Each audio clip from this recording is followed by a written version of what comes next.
మార్చి 3 చంద్రగ్రహణం మంగళవారం.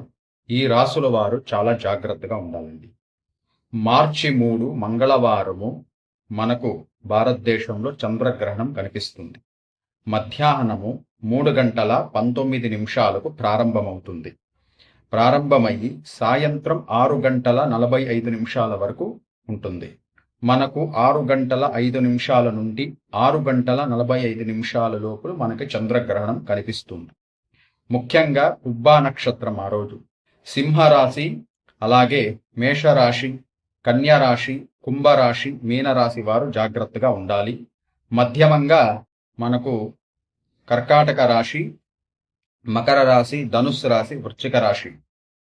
ఈ గ్రహణం నుంచి లాభం ఎవరికి అంటే వృషభ రాశి, మిథున రాశి, తులారాశి వారికి లాభం ఉంటుంది. కావున నేను చెప్పిన రాశుల వారు తగిన జాగ్రత్తలు తీసుకోండి.